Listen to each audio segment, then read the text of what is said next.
Hello दोस्तों हमारी app Vishnu economics school के स्टोर में इकोनॉमिक्स और कॉमर्स सब्जेक्ट से रिलेटेड 250 से अधिक कोर्स हैं। तो दोस्तों अगर आप यूजी में हो या पीजी में हो या आप यूपीएससी की तैयारी कर रहे हो या आपके पास यूजीसी नेट है या आप पीजीटी की तैयारी कर रहे हो या किसी और कंपटीशन की तैयारी कर रहे हो जहां पर इकोनॉमिक्स और कॉमर्स सब्जेक्ट है, तो आपके लिए हमारे पास कोर्स है।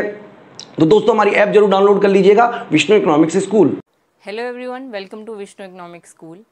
So in this video we are going to discuss essential elements of a valid contract. तो इससे पहले वाले वीडियोस में हमने introduction of a contract, definition of a contract और स्टार्टिंग के 2 essential elements of a valid contract पढ़ा है।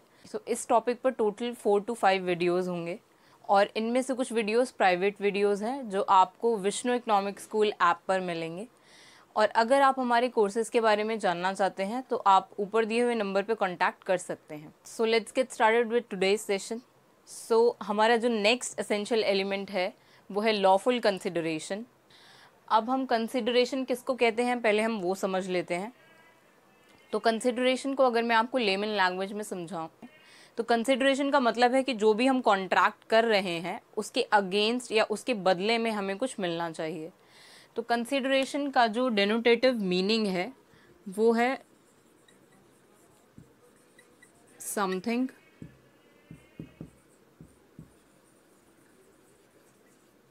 In return. अब समथिंग इन रिटर्न का मतलब है कि हमें बदले में कुछ मिले।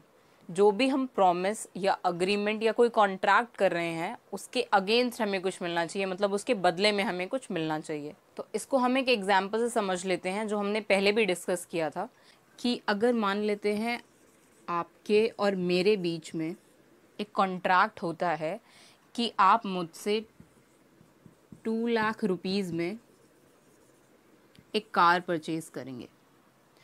तो अब हम दोनों के बीच में कॉन्ट्रैक्ट हुआ कि आप 2 लाख रुपीज़ की एक कार मुझसे परचेज़ करेंगे। तो इस एग्जाम्पल में कंसिडरेशन कैसे हुआ? कंसिडरेशन ऐसे हुआ कि आप अगर मुझे 2 लाख रुपीज़ दे रहे हैं तो आपको उसके बदले में कार मिल रही है, और मैं अगर आपको कार दे रही हूँ तो उसके बदले में 2 लाख रुपीज़ मुझे मिल रहे हैं। तो इस केस में दोनों ही पार्टीज़ को कुछ ना कुछ इस प्रॉमिस या इस अग्रीमेंट या कॉन्ट्रैक्ट के बदले कुछ ना कुछ बदले में मिल रहा है। अब ये एग्जाम्पल तो वो हुआ जिसमें हम कोई कंसिडरेशन ऐसा रख रहे हैं जिसमें हमें कुछ परफॉर्म करना है। अब कुछ परफॉर्म ना करने की भी कंसिडरेशन होती है, वो कैसे, उसको भी मैं एक एग्जाम्पल से समझाती हूँ। अब मान लेते हैं ए और बी 2 पार्टीज़ हैं और ये मान लेते हैं कि ए बी जो है वो ए का डेटर है। तो ए बी का डेटर है और अब इस केस में क्या होता है कि बी जो है वो ए को बोलता है कि अगर आप 1 ईयर तक मेरी कोई कंप्लेंट नहीं करेंगे, अगर आप मेरी कोई कंप्लेंट नहीं करेंगे तो मैं आपको ईयर एंड पे, एंड ऑफ द ईयर पे 100 रुपीज़ दूंगा। इस केस में कंसिडरेशन कैसे हुई? कुछ परफॉर्म ना करने की कंसिडरेशन हुई इस केस में कि बी ए को बोलता है कि अगर आप मेरी कंप्लेंट नहीं करेंगे तो मैं आपको ईयर एंड पे 100 रुपीज़ दूंगा। तो इस केस में क्या हुआ, ए ने भी कुछ दिया बी को और बी ने भी कुछ दिया ए को, तभी इन दोनों के बीच में एक वैलिड कॉन्ट्रैक्ट हो सकता है। अब इसमें क्या हो रहा है, बी को मिल रहा है कि उसके अगेंस्ट कोई कंप्लेंट नहीं हो रही है 1 साल तक, और ए को क्या मिल रहा है 100 rupees at the end of the year, उसको 100 रुपीज़ मिल रहे हैं। तो इसीलिए एक कॉन्ट्रैक्ट में कंसिडरेशन का होना बहुत इम्पॉर्टेंट है, क्योंकि अगर मैं आपको बोलूं कि मैं आपको 2 लाख रुपीज़ ऐसे ही दे दूंगी या आप मुझे 2 लाख रुपीज़ ऐसे ही दे देंगे तो वो मोर ऑफ अ गिफ्ट हुआ, ना कि एक हमारे बीच में कॉन्ट्रैक्ट हुआ, क्योंकि वो 2 लाख रुपीज़ देने के बदले में मुझे कुछ नहीं मिल रहा है। तो ऐसा सिर्फ गिफ्ट्स के केस में होता है कि हम कुछ विलिंगली कुछ देते हैं और उसके बदले में हमें कुछ एक्सपेक्टेशंस नहीं होते। लेकिन एक कॉन्ट्रैक्ट के केस में ऐसा नहीं होता। हम अगर कुछ परफॉर्म करने का प्रॉमिस करते हैं तो उसके बदले में भी हमें कुछ मिल रहा होता है। लेकिन जो ऐसे प्रॉमिसेस होते हैं जिनके अगेंस्ट हमें कुछ मिल नहीं रहा होता या जिसके अगेंस्ट कोई कंसिडरेशन नहीं होती, उसे हम ग्रेट्यूटस प्रॉमिसेस बोलते हैं। इसमें आप एक टर्म पढ़ेंगे, ग्रेट्यूटस प्रॉमिसेस।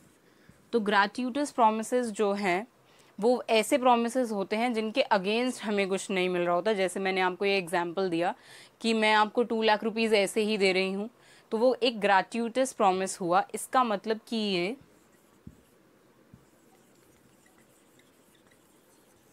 एनफोर्सेबल बाय लॉ नहीं है।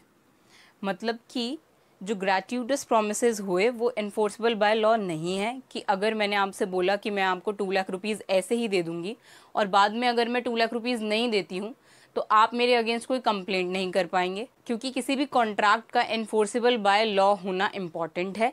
इसके बिना कोई भी अग्रीमेंट जो है वो कॉन्ट्रैक्ट बन ही नहीं सकता है। तो इसीलिए आप मेरे अगेंस्ट कोई कंप्लेंट नहीं कर पाएंगे। तो वो ग्रेट्यूटस प्रोमिसेस हुए जिनके अगेंस्ट हम कोई कंप्लेंट नहीं कर सकते, या हम ग्रेट्यूटस प्रॉमिस को आप एज अ गिफ्ट प्रोमिसेस समझ लीजिए कि मैं आपको 2 लाख रुपीज़ ऐसे ही दे रही हूँ या आप मुझे 2 लाख रुपीज़ ऐसे ही दे रहे हैं। तो ये ग्रेट्यूटस प्रोमिसेस हुए। अब कंसिडरेशन तो होना चाहिए कोई भी कॉन्ट्रैक्ट को वैलिड होने के लिए, लेकिन अब वो जो कंसिडरेशन है वो लॉफुल भी होनी चाहिए। अब लॉफुल का मतलब है कि वो इलीगल कोई भी कंसिडरेशन नहीं होनी चाहिए, कि आप किसी भी इलीगल चीज़ के अगेंस्ट कोई कॉन्ट्रैक्ट कर रहे हैं। अब इसको भी मैं एक एग्जांपल समझाती हूँ ताकि आप इसको ज़्यादा अच्छे से समझ पाएँ। तो मान लेते हैं कि ए ने बी के साथ एक कॉन्ट्रैक्ट किया कि अगर बी सी को किडनैप कर लेगा तो ए बी को 10 लाख रुपीज़ देगा। तो आप ये सोचेंगे कि इस केस में भी दोनों ही पार्टीज को कुछ करने के अगेंस्ट कुछ मिल रहा है, तो वो कंसिडरेशन हुआ। अब वो कंसिडरेशन तो हुआ लेकिन वो इलीगल कंसिडरेशन हुआ, क्योंकि किडनैपिंग लीगल नहीं है, किडनैपिंग इलीगल है।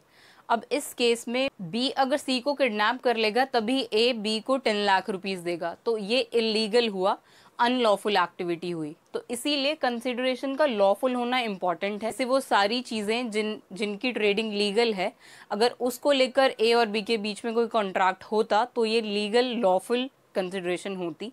अब इस केस में किडनैपिंग है, इसीलिए ये इलीगल या अनलॉफुल कंसिडरेशन हुआ। तो अब हम नेक्स्ट एसेंशियल एलिमेंट देख लेते हैं। नेक्स्ट एसेंशियल एलिमेंट है वो है कैपेसिटी ऑफ पार्टीज। अब कैपेसिटी ऑफ पार्टीज का मतलब है कि जो दो या दो से ज़्यादा पार्टीज किसी कॉन्ट्रैक्ट में एंटर हो रही हैं तो वो कॉम्पिटेंट होनी चाहिए उस कॉन्ट्रैक्ट में एंटर होने के, मतलब लायक होनी चाहिए कोई भी कॉन्ट्रैक्ट करने के। अब इसके 3 कंडीशंस हैं कि कैसे दो या दो से ज़्यादा पार्टीज एक कॉन्ट्रैक्ट में एंटर हो सकती हैं। तो हम उनको एक एक करके डिस्कस करेंगे। पहला एलिमेंट है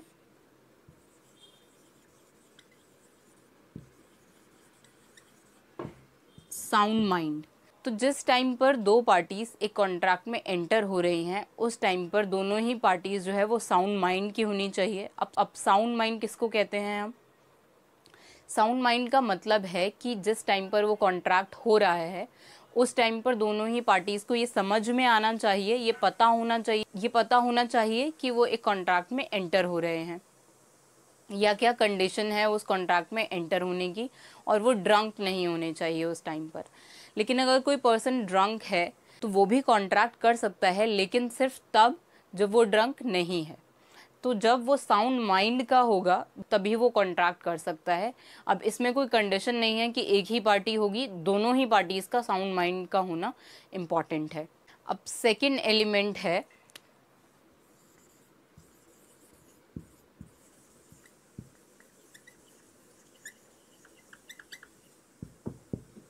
एज ऑफ मेजॉरिटी। मेजॉरिटी का मतलब होता है कि पर्सन की जो एज है वो 18 ईयर्स या उससे अबव होनी चाहिए। 18 ईयर्स या उससे अबव एज का पर्सन ही कोई कॉन्ट्रैक्ट में एंटर हो सकता है। अगर कोई माइनर के साथ कोई कॉन्ट्रैक्ट करता है तो वो कॉन्ट्रैक्ट वॉइड एब इनिशियो होता है, मतलब कि वो स्टार्टिंग से ही वॉइड कॉन्ट्रैक्ट होता है, वो कॉन्ट्रैक्ट कभी बन ही नहीं सकता है। ऐसा कॉन्ट्रैक्ट हो ही नहीं सकता कि हम कोई माइनर पर्सन के साथ कोई कॉन्ट्रैक्ट करें जो पर्सन 18 ईयर्स से कम एज का हो। अब इसकी भी एक एक्सेप्शन है कि अगर कोई पर्सन किसी माइनर को कोई नेसेसरी सप्लाईज करता है तो वो पर्सन रीएम्बर्समेंट के लिए एलिजिबल है। इसको भी हम डिटेल में डिस्कस करेंगे जब हम कैपेसिटी ऑफ पार्टीज का पूरा चैप्टर पढ़ रहे होंगे। तो हम पढ़ेंगे कि किस केस में माइनर के साथ कोई कॉन्ट्रैक्ट हो सकता है, जो एक्सेप्शन है इस एज ऑफ मेजॉरिटी कंडीशन का, जो कि माइनर के साथ भी कोई कॉन्ट्रैक्ट हो सकता है जो पर्सन 18 ईयर्स से कम की एज का है। तो अब नेक्स्ट कंडीशन देखते हैं, वो है डिसक्वालिफाइड बाय लॉ। तो अगर कोई ऐसा पर्सन जिसके बारे में ऐसा लॉ में लिखा हुआ है कि वो एक कॉन्ट्रैक्ट में एंटर नहीं हो सकता, तो वो पर्सन कोई भी कॉन्ट्रैक्ट नहीं कर सकता, किसी भी कॉन्ट्रैक्ट में एंटर नहीं हो सकता। अगर ऐसा कोई पर्सन है तो उसकी कैपेसिटी नहीं है कि वो एक कॉन्ट्रैक्ट में एंटर हो पाए, वो एक कॉम्पिटेंट पार्टी नहीं बन सकती एक कॉन्ट्रैक्ट में एंटर होने के लिए। लेकिन सिर्फ ऐसा तभी हो सकता है जब वो डिस्क्वालिफाइड इन लॉ हो, लॉ में ऐसा लिखा हो, इंडियन कॉन्ट्रैक्ट एक्ट 1872 में ऐसा लिखा हो कि वो एक कॉन्ट्रैक्ट में एंटर नहीं हो सकता। सिर्फ तभी हम उसको डिसक्वालिफाइड बाय लॉ मानेंगे कि वो कोई कॉम्पिटेंट पार्टी किसी भी कॉन्ट्रैक्ट में एंटर होने के लिए नहीं है। तो अब नेक्स्ट एलिमेंट पे चलते हैं। तो जो हमारा फिफ्थ एसेंशियल एलिमेंट है किसी भी कॉन्ट्रैक्ट को एक वैलिड कॉन्ट्रैक्ट बनाने के लिए, वो है फ्री कंसेंट। अब फ्री कंसेंट का मतलब ये है कि कोई भी पार्टी किसी के भी प्रेशर में आके किसी भी कॉन्ट्रैक्ट में एंटर नहीं होनी चाहिए, वो विलिंग होनी चाहिए अपनी मर्जी से किसी भी कॉन्ट्रैक्ट में एंटर होने के। अब इसके भी 5 कंडीशंस हैं कि इन 5 कंडीशंस में अगर कोई भी कॉन्ट्रैक्ट होता है तो वो एक वॉइडेबल कॉन्ट्रैक्ट होता है। ये भी हम डिटेल में डिस्कस करेंगे जब हम फ्री कंसेंट का पूरा चैप्टर पढ़ रहे होंगे। अब तो अभी हम इसका सिर्फ बेसिक पार्ट डिस्कस कर लेते हैं। तो 5 जो कंडीशंस हैं ऐसे, वो हैं, पहला कंडीशन है कॉर्शन अनड्यू इन्फ्लुएंस, मिस्टेक, मिसरेप्रेजेंटेशन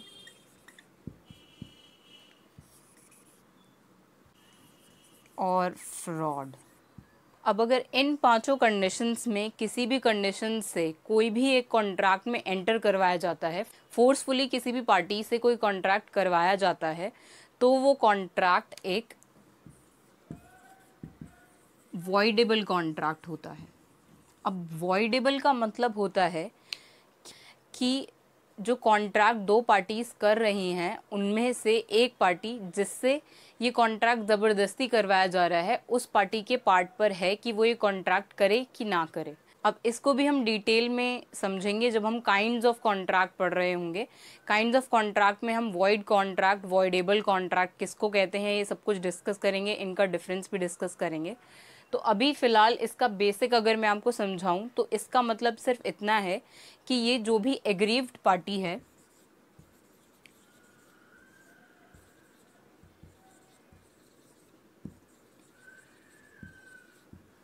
अब एग्रीव्ड पार्टी का मतलब है कि जिस पार्टी से कोई कॉन्ट्रैक्ट फोर्सफुली करवाया जा रहा है। अब जैसे इसको हम एक मूवी के एग्जाम्पल से समझते हैं कि मुन्ना भाई एमबीबीएस मूवी में आपने देखा होगा कि जो संजय दत्त का कैरेक्टर है वो अपना मेडिकल एंट्रेंस टेस्ट देने के लिए किसी डॉक्टर को अप्रोच करता है कि वो जाकर उसके बिहाफ पर वो एग्ज़ाम देकर आए, और उस डॉक्टर को वो एग्ज़ाम देने जाना पड़ता है। अब क्यों उसे जाना पड़ता है वो एग्ज़ाम देने के लिए? क्योंकि जो संजय दत्त हैं उन्होंने उनके फादर को फोर्सफुली घर पे रखा हुआ होता है, और वो डॉक्टर उनका एंट्रेंस देकर वापस नहीं आ जाते हैं तब तक वो उनके फादर को छोड़ते नहीं हैं। तो इस केस में क्या हुआ, उन्होंने फोर्सफुली किसी से कोई काम करवाया। तो इसीलिए जो एग्रीव्ड पार्टी हैं, इस केस में वो जो डॉक्टर जिनको एग्ज़ाम देने जाना पड़ा वो एग्रीव्ड पार्टी हैं। तो उस पार्टी के बिहाफ पर ये वॉइडेबल कॉन्ट्रैक्ट हुआ, मतलब ऑप्शन हुआ उस पार्टी के पास कि वो इस कॉन्ट्रैक्ट में एंटर हो या ना हो। तो जो ये मूवी का केस मैंने आपको बताया, इस केस में कॉर्शन से कोई कॉन्ट्रैक्ट हो रहा है, मतलब किसी को गन पॉइंट पर रखकर किसी से कुछ करवाया जा रहा है, जबरदस्ती किसी से किसी कॉन्ट्रैक्ट में एंटर करवाया जा रहा है, लाइफ थ्रेटनिंग कोई लाइफ थ्रेटनिंग कंडीशन दिखाकर कि अगर आप ये नहीं करेंगे तो हम किसी की लाइफ का लॉस करेंगे या किसी की प्रॉपर्टी का कोई लॉस करेंगे, तो वो कॉर्शन का केस हुआ। हम ये चारों भी आगे डिस्कस करेंगे कि कैसे इन केसेस में कोई कॉन्ट्रैक्ट जो है वो एक वैलिड कॉन्ट्रैक्ट नहीं होगा।